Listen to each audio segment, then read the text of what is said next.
और क्या क्या ऑप्शन है कैंसर के इलाज के लिए, यूनानी में क्या ऑप्शन है, यूनानी में हम लोग क्या कर रहे हैं और यूनानी में क्या फ्यूचर है कैंसर के और ऑन्कोलॉजी के फील्ड में। तो change the slide. What is cancer? सबसे पहला जो ये सवाल है कैंसर क्या है, तो इसका एक ही जवाब है, वो है कि cancer is a big industry. ठीक है, दुनिया में जितना बिजनेस कैंसर पे हो सकता है उतना बिजनेस किसी और चीज़ में नहीं है। बहुत बहुत ज़्यादा, जिसको बोलते हैं ना, एज एन एवरेज एक आदमी को अगर कैंसर होता है तो ही spend at least 10 lakh rupees modern medicine में। अभी एक कल परसों की बात है, हमारे पहचान वाले डॉक्टर ही है, उन्होंने दूसरे डॉक्टर को रेफर किए, उनके फादर को सी गॉलब्लैडर के लिए उन्होंने 3 कीमोथेरेपी की है, उसके बाद सर्जरी की है, उसके बाद फिर तीन कीमोथेरेपी की, कोई फायदा नहीं हुआ।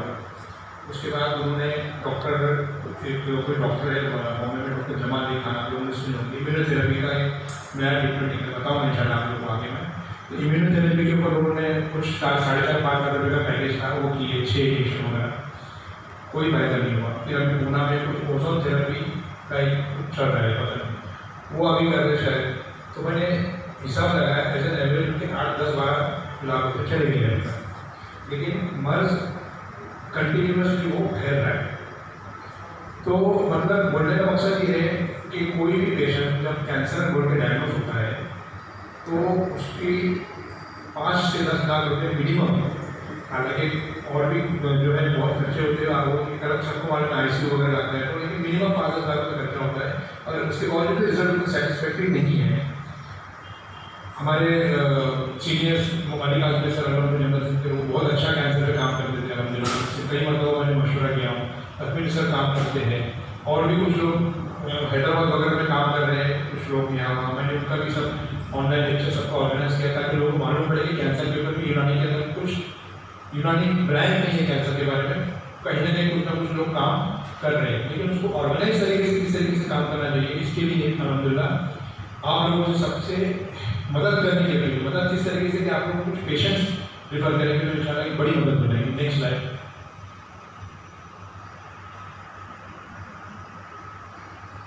Big industry to earn wealth, hundreds of companies came into existence to purpose of business। Cancer के बारे में सैकड़ों कंपनियां हैं इंडिया में, दुनिया में, जो इस पे काम कर रही है। सिर्फ उनके पास नया कुछ नहीं है, उनके पास कीमो, रेडिएशन, सर्जरी, इसके अलावा कुछ नहीं है, लेकिन बहुत बड़े बड़े बिजनेस कर रही है। लेकिन आउटकम बहुत अच्छा हो सकता है। यही इलाज अगर 5-10 लाख, 20 लाख, 50 लाख की बजाय अगर कम चार्जेस में अगर इलाज, चाहे आप कीमो रेडिएशन क्यों ना हो, चार्जेस कम होंगे तो हो सकता है आउटकम अच्छा है, क्योंकि most of the people are not affording. Next slide. एक सवाल है कि कैंसर क्यूरेबल है कि नहीं। कैंसर क्यूरेबल है तो किस व्यक्ति में है? ठीक है, एक बहुत बड़ा सवाल है। क्या मॉडर्न मेडिसिन में क्यूरेबल है, क्या यूनानी में है, आयुर्वेदा में है, और भी किसी पैथी में है, होम्योपैथी में है?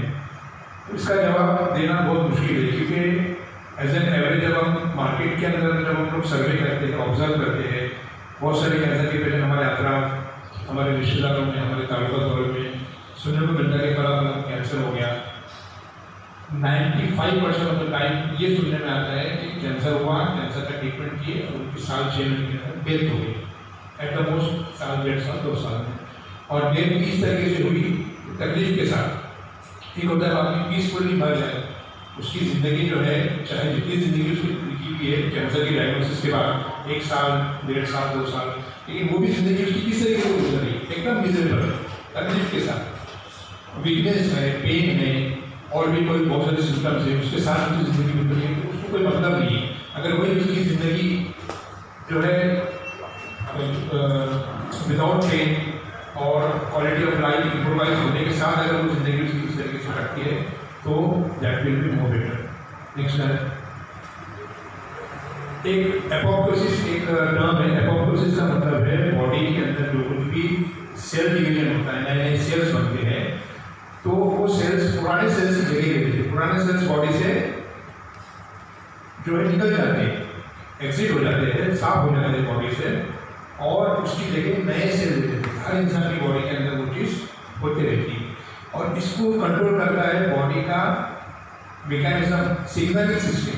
यानी एक सिग्नलिंग सिस्टम ऐसा है कि बॉडी अलर्ट होती है कि बाबा कोई चीज़ बॉडी में चल रही है, एबनॉर्मल चीज़ ट्यूमर की सूरत में, तो बॉडी अलर्ट होती है, सिग्नल देती है बॉडी ब्रेन को, और बॉडी में कुछ ऐसा मवाद, ऐसे केमिकल्स पैदा होते हैं जो उस ग्रोथ को रोकता है। यही सिग्नलिंग सिस्टम अगर वीक हो जाए तो बॉडी के अंदर जो है बदन में क्या चल रहा है समझ में नहीं आ रहा है, तो उस सूरत में जो है कैंसर बनता है, प्रोग्रेस होता है, आगे बढ़ता है। Next slide. Tissue homeostasis sustain by balancing the effect of mitosis and apoptosis. यानी सेल डिवीजन हो रहा है और सेल डिवीजन होने के बाद वो जो है सेल डेड हो रहे हैं, नए सेल से लेके दे रहे हैं। एक इंसान हर 6 महीने में 8 महीने में उसकी पूरी बॉडी चेंज होती है, एक नई बॉडी की सूरत में वो सामने आती है। Next slide. What is cancer? Cancer is uncontrolled growth, proliferation, spread of abnormal cells. Mutation के बारे में मैं आपसे बहुत शॉर्ट में बात करूँगा, बहुत सिर्फ जो असल बात आपके सामने जो यूनानी की तरफ से रखूँगा, उसके पहले मैं समझा आपको पेश कर रहा हूँ। What is mutation? म्यूटेशन जो है बॉडी के सेल्स में या जीन्स में एक किस्म की गैर तबीयी सूरत होती है, एब्नॉर्मल चेंज होता है, दैट इज कॉल्ड म्यूटेशन। अब म्यूटेशन की क्या क्या वजूहत है? म्यूटेशन की वजूहत है unhealthy diet, unhealthy lifestyle, unhealthy environment. ये तीनों मिलकर जो है बॉडी के अंदर जेनेटिक चेंजेस करते हैं, म्यूटेशन करते हैं, और वो कैंसर की सूरत में वो चेंज होता है।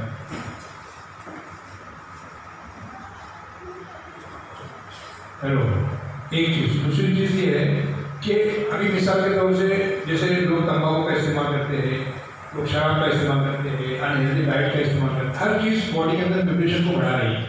इवन अगर आप एक रात सही तरीके से नहीं सोए तो भी कुछ ना कुछ 0.001% बॉडी के अंदर म्यूटेशन के चेंजेस आते हैं।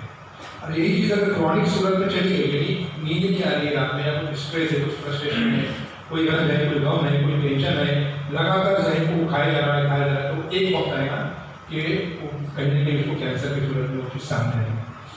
Alteration from healthy cell to cancer cell when there is difference between cell growth and cell death. Next slide.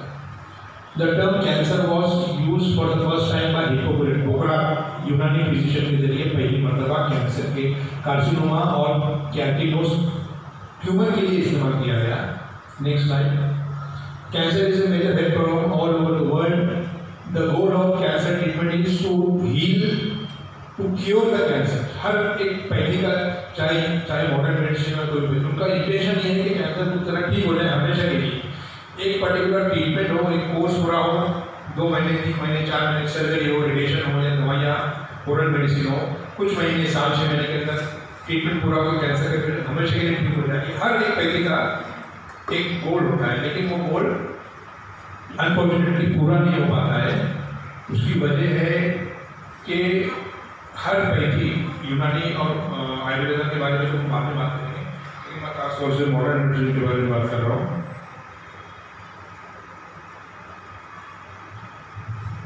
कि कैंसर का जो इलाज है, कैंसर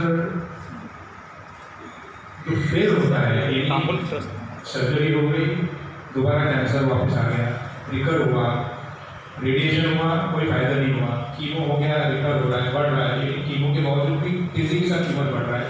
उसकी वजह है कि कहीं ना कहीं वो बड़ी चूक कर रहे हैं मॉडर्न वाले। उनका कॉन्सेप्ट कहीं ना कहीं ऐसा है कि बाबा ऐसा लगता है कि बहुत बड़ी ऐसी गलती कर रहे हैं जो जिसकी वजह से उसका इलाज मोस्टली फेल होता है। उसकी वजह है कि जो भी इलाज का उनका जो तरीका है वो है लोकलाइज, यानी सिर्फ ट्यूमर पे लोग फोकस कर रहे हैं कि ये ट्यूमर है, इसको निकालना है, चाहे सर्जरी से निकालो, चाहे उसको डाइट थेरेपी के जरिए या फिर कीमोथेरेपी के जरिए। They are not going to change the environment of the body. बदन के अंदरूनी इन्वायरमेंट को चेंज नहीं कर सकते। वो क्या कर रहे हैं, सिर्फ ट्यूमर के ऊपर फोकस कर रहे हैं। बॉडी एज इट इज है, बॉडी की जो टेंडेंसी है उसके बारे में उनके पास कोई कॉन्सेप्ट नहीं है। यूनानी से या आयुर्वेदिक से या नेचुरल मेडिसिन से हमारी ये कोशिश रहनी चाहिए, और हम उसके लिए काम भी कर रहे हैं, किसी तरीके से बॉडी का एनवायरनमेंट चेंज हो, बॉडी की टेंडेंसी चेंज हो ट्यूमर को दोबारा बनाने की। और वो एनवायरनमेंट चेंज करने में अगर लोग कामयाब हो गए तो सिंपल जड़ी बूटियों से भी कैंसर ठीक हो सकता है। 2 तरीके, एनवायरनमेंट चेंज करना है, टेंडेंसी बॉडी की जो है उसको चेंज करना है, जब दोबारा कैंसर ना हो। ऐसी सूरत में बहुत सिंपल जड़ी बूटियाँ भी वो एक्जिस्टिंग ट्यूमर को साफ कर सकती है, क्लियर कर सकती है, हील कर सकती है। इसके अलावा जो है कीमो वगैरह की दवाओं से बहुत तेजी से रेजिस्टेंस हो जाते हैं। एक कीमो 2 कीमो लेने के बाद थोड़े से चेंजेस आते हैं, थोड़ा सा ट्यूमर रिग्रेस होता है, कम होता है, लेकिन अगले कीमो के साथ दोबारा फिर अपने तेजी के साथ फैलता है और उसकी साइज भी बढ़ती है। Next slide. एक और वजह है उसके ट्रीटमेंट में के फेलियर की, वो है कैंसर की सर्जरी के बाद अगर 1 mm का भी अगर लीजन बचा हुआ है, डेफिनेटली नेकेड आई से दिखता नहीं 1 mm बच गया बोल के, माइक्रोस्कोप के होगा कुछ बचा नहीं। उस 1 mm के लीजन के अंदर भी करोड़ों कैंसर के सेल्स होते हैं जो आगे चल के ट्रिगर करते हैं। एक और रिसर्च भी कीमो की वजह से ट्रिगर होता है। कीमो दिए तो जो जगह पे लीजन था वो तेजी के साथ बॉडी के अंदर फैलना शुरू हो गया। आगे ऑप्शन क्या क्या है? यूनानी से हम इलाज कर सकते हैं, आयुर्वेद से कर सकते हैं, होम्योपैथी से कर सकते हैं, नेचुरोपैथी से कर सकते हैं, इम्यूनोथेरेपी से। यूनानी से कई इलाज होता है, बहुत कम ऐसा सुनने को मिला है। अभी हम लोग 14-15 साल से काम कर रहे हैं, आज कहीं ना कहीं हम लोग पिछले कुछ महीनों से साल भर से कुछ प्रोग्राम लेके ये बता रहे हैं कि हम लोग काम भले से रिजल्ट कम ज़्यादा हो सकते हैं। यानी रिजल्ट के बारे में हम ये नहीं बोल रहे कि हम बहुत कैंसर के बारे में हम लोग ने बहुत मौजूदा हालात जो हमारे हैं, जो हम लोग जो फैमिली मैनेज करते हुए सब चलाते हुए डेडिकेशन के साथ बचे हुए हमारी एनर्जी और बचे हुए हमारे फंड्स के साथ हम लोग का कुछ काम करना तो बहुत बड़ी बात है। ना हमारे पास कोई फंड है, ना हमारे पास कोई बैकअप है मॉडर्न मेडिसिन की तरह। मॉडर्न मेडिसिन में तो इतना बड़ा फंड है कैंसर की रिसर्च के लिए कि छोटी मोटी कंट्री उसमें चल जाएगी, इतना उनके पास फंड है। हमारे पास वैसा कोई फंड भी नहीं है, लेकिन उसके बावजूद भी हम लोग हिम्मत करके कोशिश कर रहे हैं कि कहीं ना कहीं कैंसर के बारे में कुछ ऐसी चीज़ आ जाए जो है यूनानी के सिलेबस में आए।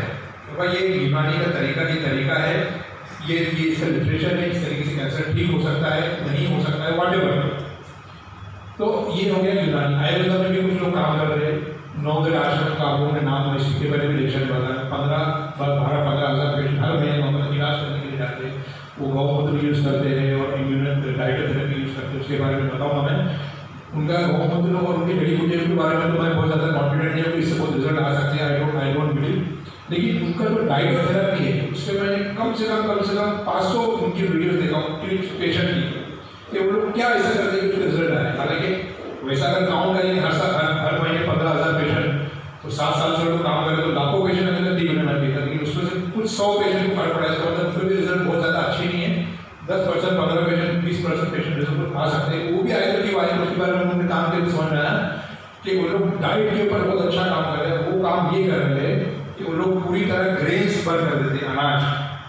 अनाज को बंद करने से होता ये है कि सबसे ज़्यादा जो हमने स्टडी किया है, गेहूँ, जवार, बाजरा और दालें और चावल, ये इन्फ्लेमेटरी डाइट में शामिल है। क्योंकि कैंसर का बेसिक पैथोलॉजी इन्फ्लेमेशन से होती है।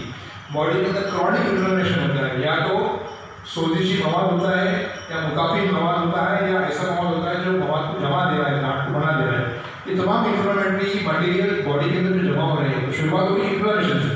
इन्फ्लेमेशन का सबसे इम्पोर्टेंट जो है फैक्टर है डाइट। लाइफस्टाइल की वजह है, या इन्वायरमेंट भी है, जैसे पॉल्यूशन है, स्मोकिंग है वगैरह वगैरह। लेकिन सबसे इम्पोर्टेंट जो डाइट है, और डाइट में इन्फ्लेमेटरी डाइट जो है वो है अनाज, जवार, बाजरा, गेहूँ, चावल और दालें। ये अगर बंद करते हैं, उन्होंने बंद करके देखा, फैंटास्टिक रिजल्ट आते हैं। यानी पेशेंट दिन ब दिन रिकवर होता चला जाता है, उसका रिजल्ट खत्म होता है, उसका वजन बढ़ता है, उसको पेन नहीं होता है, इस तरीके से।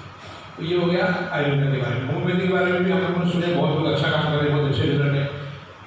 नेचुरोपैथी में भी लोग काम कर रहे हैं। इम्यूनोथेरेपी के बारे में मैं आपको इन शॉर्ट बताना चाहूँगी। What is immunotherapy? इम्यूनोथेरेपी एक ऐसा टेक्निक है जिसे इंडिया में भी रिकॉग्निशन मिला हुआ है, USFDA अप्रूव्ड थेरेपी है वो। उसके अंदर ये करते हैं कि जो पेशेंट होता है कैंसर का, उसका ब्लड निकाल के, पर्टिकुलर कितना अमाउंट निकालता है आई डोंट नो, लेकिन वो ब्लड निकाल कर उसके WBC को अलग करते हैं, और WBC को अलग करके मोनोसाइट और लिम्फोसाइट वगैरह लोग लैब में ग्रो करते हैं, और लैब में ग्रो करके उसकी इंजेक्शन बना के उसी पेशेंट को देते हैं। और उनका बेसिक कॉन्सेप्ट ये है कि ये इम्यूनिटी पैदा करने वाले सेल्स है, जिसको लोग ताकतवर बना रहे लैब में, पर बॉडी में, और उनके हिसाब से उसके रिजल्ट बहुत अच्छे हैं। लेकिन मेरा ऑब्जर्वेशन जो मैंने देखा हूँ कई पेशेंट को इम्यूनिटी थेरेपी करने के बावजूद भी अगर रिजल्ट ऐड कर सकते हैं तो 10% 15%, उसके आगे नहीं। हमें रिजल्ट चाहिए 80-90%, ठीक है, 100% रिजल्ट शायद पता नहीं, लेकिन इतने रिजल्ट चाहिए तब कहीं जाके 10-20 लाख रुपये खर्चा करने में कोई हर्ज नहीं। ये हो गया इम्यूनोथेरेपी। इम्यूनोथेरेपी डॉक्टर जमाने खाने शुरू किया है दिल्ली में, 10-15 साल से काम कर रहे हो। अभी कुछ कंपनियां इंडिया में आई है तो ये काम कर रही है, लेकिन उनके पैकेज 5 से 10 लाख रुपये के बीच में 6 इंजेक्शन देते हो एवरी 15 डेज या उनका जो प्रोटोकॉल है। Next slide.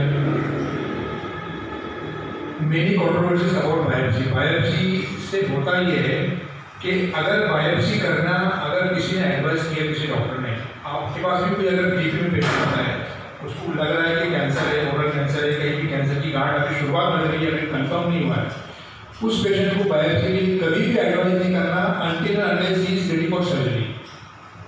The moment you advice in biopsy, biopsy कर दिया इसका मतलब छेड़ दिया लीजन को, उसको एक तो छेड़ो नहीं और छोड़ना नहीं है, सर्जरी करके उसका, ताकि कम से कम वक्त मिले कीमोथेरेपी जरिए या यूनानी मेडिसिन जरिए, फिर दोबारा वो ना हो आगे की बात है, लेकिन उसको स्प्रेड होने से तो बचाना चाहिए। अगर बायोप्सी करना है तो फिर सर्जरी भी करना है। Next slide. Other option for treatment is palliative therapy. एक और इम्पोर्टेंट चीज़ है, यूनानी मेडिसिन से हम लोग क्या कर सकते हैं। यूनानी मेडिसिन से हम लोग पेशेंट को पूरी तरह ठीक करने की कोशिश कर सकते हैं। पेशेंट ठीक भी हो सकता है। हमारे पास बहुत सारे पेशेंट की रिपोर्ट्स मिल आ चुकी है। 12-15 साल से कोई पेशेंट जिंदा है, कोई पेशेंट 5 साल से ठीक है, कोई पेशेंट 2 साल से ठीक है। एक पेशेंट है सेरेब्रल ग्लैंड सीए का लेडी है, वो यूपी की, मेरे पास इस पर रिपोर्ट्स है, मेरे बैग में भी है और यहाँ पर भी है, लेकिन दिखाई नहीं देगी साहब। कभी भी शायद इसको चाहिएगा तो मैं दिखाऊंगा रिपोर्ट। 6 महीने से जून से इलाज कर रहे हो, अलहमदिल्ला 6 महीने पहले सर्जरी के बाद भी उनका यहाँ भी लीजन था सेरेब्रल ग्लैंड में और नोट्स में भी उनके था। आज अलहमदिल्ला कल पिछले महीने 15 दिन पहले की उनकी रिपोर्ट है, खत्म हो चुका है उनका cancer. In she is cancer free. एक और पेशेंट है बॉम्बे में, लीवर कैंसर, उनका 6 महीने के अंदर रिपोर्ट मिल आ चुकी है, कोई इसमें कैंसर नहीं है। एक और पुणे की पेशेंट है, उसका भी सेम सेरेब्रल ग्लैंड टेस्ट की है, शी इज ऑल्सो फाइन। 12-13 साल से शी इज अलाइव, पुणे में है। एक और बहुत बड़े कहानी में है, उनको सीए कोरोना था, 1.5-2 साल इलाज किया अलहमदिल्ला, उनका भी लीजन पूरी तरह खत्म हो चुका है। इलाज बंद करके उनको 4-5 साल हो गए, 7-8 साल से वो अच्छे। ऐसे कम से कम मैं आप लोगों को दर्जनों मिसाल दे सकता हूँ जिनकी रिपोर्ट निकाल चुकी है, लेकिन ऐसे पेशेंट की मेरे पास सैकड़ों मिसालें हैं जिनका अपने इलाज शुरू करें और उनकी लाइफ 1 साल 2 साल 3 साल 6 महीने, यानी एकदम क्रिटिकल कंडीशन का पेशेंट कल जाएगा कि आज मरेगा, लेकिन वो भी 6 महीने 1 साल जिए। ऐसे मेरे पास कम से कम सैकड़ों मिसालें हैं। यही सब मिला कर जब हमने कंक्लूजन निकाला तो हमें ये कॉन्फिडेंस आया है कि कहीं ना कहीं हम लोग जो है दूसरे लोगों से बेटर रिजल्ट दे रहे हैं। ये रिजल्ट और अच्छे हो सकते हैं इंशाल्लाह इन फ्यूचर, इसके लिए हम लोग काम भी कर रहे हैं। तो all modern therapies have severe adverse effects. खर्चा बहुत है, लोगों को जो है लाखों रुपये खर्चा है, और मोस्टली पेशेंट जो है हमारे पास जो पेशेंट आ रहे हैं, आप लोगों को फैक्ट बता रहा हूँ, ऑयलोपैथिक इलाज करके आ रहे हैं और हमारे पास 5,000 रुपये भी देने के लिए उनके पास नहीं है। ऐसे सैकड़ों पेशेंट मेरे पास आ चुके हैं। हम लोग उसके लिए कोशिश कर रहे हैं कि कहीं ना कहीं से फंड जमा हो जाए, हर महीने सैकड़ों पेशेंट हमारे पास से फ्री इलाज करके जाए। हम लोग फंड इकट्ठा करेंगे और पेशेंट के लिए फ्री करने वाले इलाज इंशाल्लाह इन नियर फ्यूचर एक बड़े सेटअप के साथ। Next slide. Carcinoma, sarcoma, leukaemia, lymphoma, ये तो एक सबको मालूम है क्या रहता है। Next slide. यूनानी अरस्तु और जायनुस के ओल्ड लिटरेचर में कैंसर के बारे में बहुत अच्छे तरीके से जिक्र है। मैंने भी पिछले 2-3 दिन से और भी पढ़ रहा था मैं यूनानी किताबें, उसके अंदर भी बहुत अच्छे तरीके से कैंसर के बारे में बात की गई है। सबसे इम्पोर्टेंट पॉइंट जो यूनानी से हमको एक अलग चीज़ मिलती है वो ये है कि every 2 patients are not same. Modern medicine में मिसाल के तौर से लंग कैंसर के पेशेंट, अगर 2 पेशेंट हैं, दे गिव सेम ट्रीटमेंट, चाहे वो स्क्वैमस सेल कार्सिनोमा हो, चाहे स्मॉल सेल कार्सिनोमा हो, चाहे एडिनो कार्सिनोमा हो या लार्ज सेल कार्सिनोमा हो, उसके 4-5 अलग अलग types, they give same treatment for all patient. या ओरल कैंसर हो, सेम ट्रीटमेंट। यूनानी से हम लोग कैंसर को कैटेगराइज कर सकते हैं। सफरावी कैंसर जो तेजी के साथ फैलता है, सोजिशी मौत के साथ होता है, कि सिम्टम बहुत हाई ग्रेड होते हैं और बहुत एग्रेसिव नेचर का होता है, बहुत तेजी के साथ मूवमेंट्स होता है। दूसरा कैटेगरी है जैसे मिसाल के तौर से अडेनोइड कार्सिनोमा है, म्यूकस सीक्रेटिंग ग्लैंड जो होते हैं जहाँ से मवाद रिश्ता है, बलगम निकलता है, तो बलगमी के तौर से हम लोगों ने उसको कैटेगराइज करके तापुन को हम लोगों ने फोकस किया कि तापुन को खत्म करना है बॉडी से, और वैसे कुछ दवाइयाँ थी तमाम मतलब इतने अच्छे रिजल्ट आए। एक लेडी के बारे में आपको बताता हूँ, she is a case of CA government 85 age उसकी, अल्हम्दुलिल्लाह CA कैफिया सॉरी या मैं याद कर रहा हूँ और बहुत बड़ा ट्यूमर था उनको। उस लेडी को हमने दवाई दी, दूसरे दिन शी फेल बेटर, 4-8 दिन में वो काम वगैरह करने लगी। आज उस लेडी को 6 महीने हो गए, मेरे पास उसका वीडियो है, वो वीडियो मैं यूट्यूब पे इसलिए डाला कि थोड़ा सा वो ऑर्गेनाइज तरीके से नहीं, सिंपल वीडियो है। वो लेडी एकदम सीरियस थी, 8 दिन में वो चलने फिरने लगी और अभी पूरे घर का काम करती है। ऐसा हो गया उसको 6 महीने हो गए। कल परसों मैंने उनकी दोबारा एक दवाई भेजा हूँ, कुर्ची की पेशेंट 85 एज।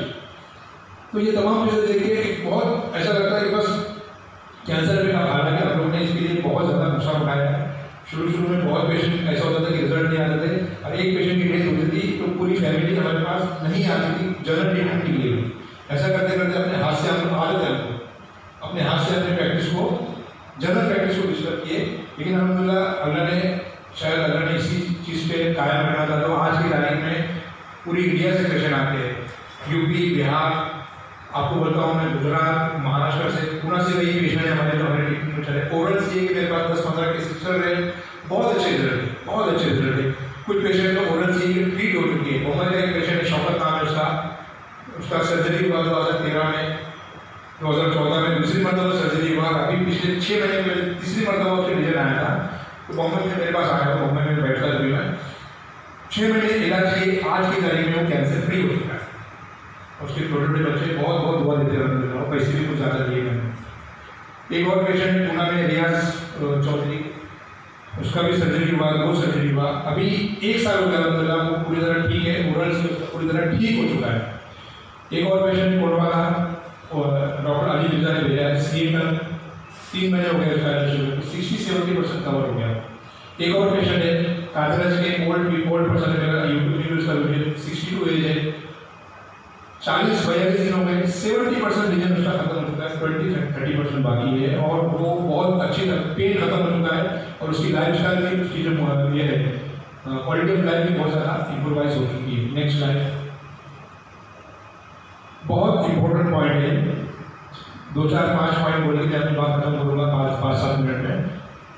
65 दवाइयाँ जो 1981 से 2002 के बीच में US FDA में अप्रूव हुई है एज ए कीमोथेरेपी ड्रग्स, उसमें से 48 medicine are from natural herbal sources.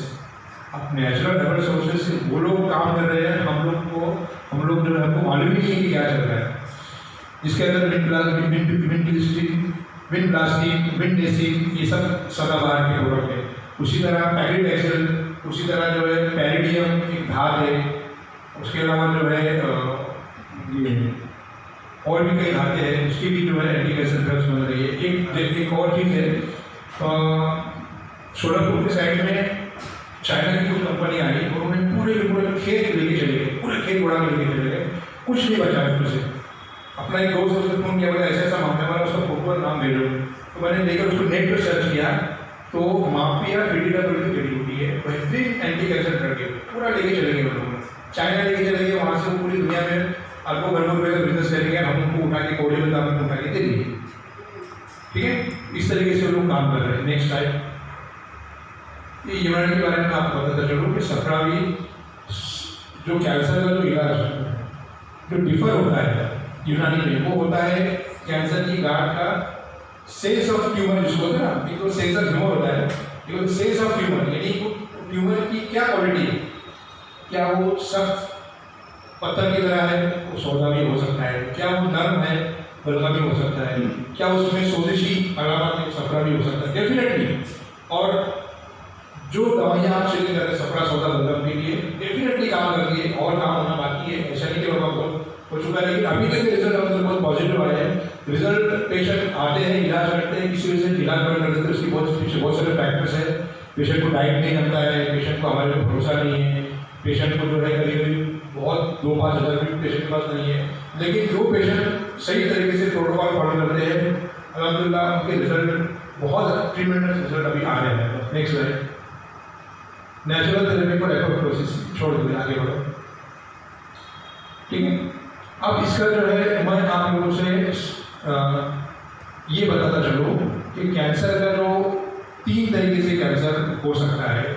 एक होता है अनहेल्दी डाइट, दूसरा है अनहेल्दी एनवायरनमेंट, तीसरा है अनहेल्दी लाइफस्टाइल। अनहेल्दी डाइट के अंदर आप लोग इतना समझ के चलो कि हम लोग जो है बहुत ही ज़्यादा खराब तरीके से अपने डाइट को हम लोगों ने करके रखा हुआ है, और उस डाइट की खराबी की वजह से इस तेजी के साथ कैंसर फैल रहा है कि आप सोच भी नहीं सकते। 2030 के बाद ऐसा देखा गया है कि हर तीसरे आदमी को कैंसर होने वाला है, ऐसा प्रेडिक्शन किया गया है, जो बहुत ज़्यादा अलार्मिंग चीज़ है, बहुत फिक्र करने की बात है।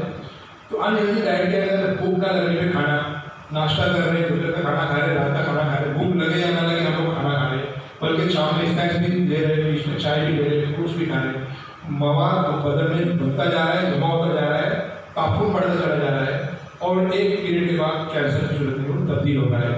उसके अलावा unhealthy food, junk food, high calorie diet, chemicals, pesticides, insecticide, उसके अलावा जो है हम लोगों ने जैसे भरूच है, भरूच में हम कोई पेशेंट आया हमारे पास कैंसर के, वहाँ जब हमने इंक्वायरी करी तो मालूम पड़ा नेट पे इस वहाँ के लोगों से पूछे तो मालूम पड़ा है कि केमिकल की वहाँ पर 5000 से ज़्यादा फैक्ट्रियाँ है।